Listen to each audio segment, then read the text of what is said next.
Assalamualaikum warahmatullahi wabarakatuh.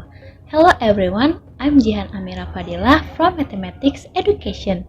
This video is a part of my task in English for Mathematics courses with Miss Hamida Siti Nur Atikoh as my lecturer. Hello Miss Hamida and happy watching everyone. Today I want to talk about girls' problem on our daily life. What is it? Can you guys guess it? Okay, I'll give you a hint. This problem would be happen if girls going to shopping mall. If girls go shopping. Now, do you know what it is? Let's talk about it.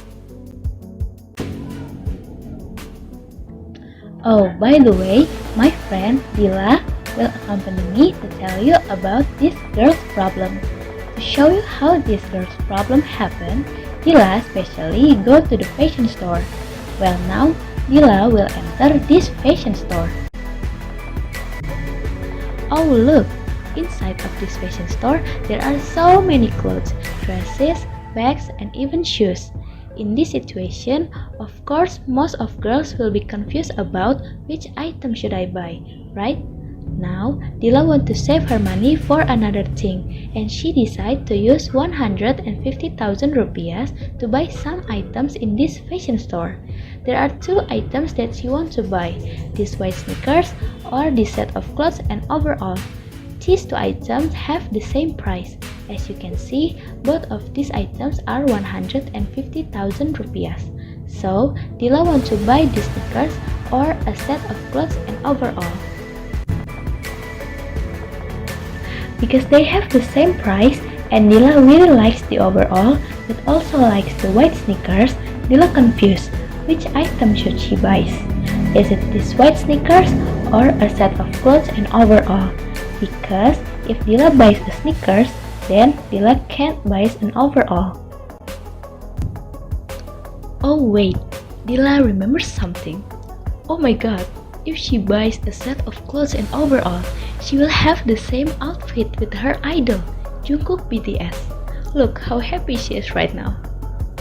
So, Dila buys an overall. Besides she's happy to have the same outfit with her idol, she also really likes this overall. But wait, if she buys an overall, is it just an overall inside her shopping bag? Remember that with 150,000 rupiah, she will get a set of clothes and overall. So, when she buys an overall, she also buys a clothes. Because it is a set, right? But is it true? Let's prove it with mathematics logic. We can prove the conclusion using rules of inference. Based on the situation before, we can get three premises and one conclusion, right? First premise is Dila buys a sneakers or a set of clothes and overall. Second premise is if Dila buys a sneakers, then Dila can't buy an overall. And the last premise is Dila buys an overall. So, the conclusion is Dila also buys a clothes. From the first premise, we can suppose that Dila buys a sneakers as P, Dila buys a clothes as Q, and Dila buys an overall as R. But when we change it to mathematical model, remember that Q and R is a set of clothes and overall. So we should write Q and R using parentheses. Mathematical model of first premise is P or Q and R with Q and R using parentheses. In the second premise, we can suppose that Dila buys a sneakers as P and Dila can buy an overall as negation of R. So, we can write the mathematical model of the second premise is P implication negation of R. Then, from the last premise, we can suppose that Dila buys an overall as R. So, the mathematical model of third premise is R. And for the conclusion, we can suppose that Dila also buys a clothes as Q. So, mathematical model of the conclusion is Q. To prove the conclusion, we can use rules of inference such as modus ponens, modus tollens, and so on. In the first step, we can write the mathematical model of the first premise. In the second step, we can write the mathematical model of the second premise. And in the third step, we can write the mathematical model of the third premise. So, for the fourth step, we can get negation of P as a result from step 2 and 3 using modus tollens. Here is modus tollens.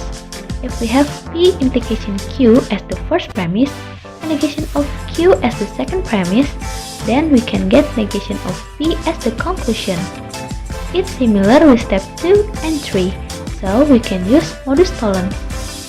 For the fifth step, we can get Q and R as a result from step 1 and 4 using disjunctive syllogism. Here is disjunctive syllogism. If we have P or Q as the first premise and negation of P as the second premise, then we can get Q as the conclusion. So, for the sixth step, we can get Q as a result from step 5 using simplification. Here is simplification. If we have P and Q as a premise, then we can get P as the conclusion. So, we can say that the conclusion has true value. So, the premises and the conclusion is proved. So, it's true that Dila also buys a clothes. Then, inside this shopping bag, there are a set of clothes and overall. Okay, thank you for watching guys. I'm Dian Amira Fadila. See you next time.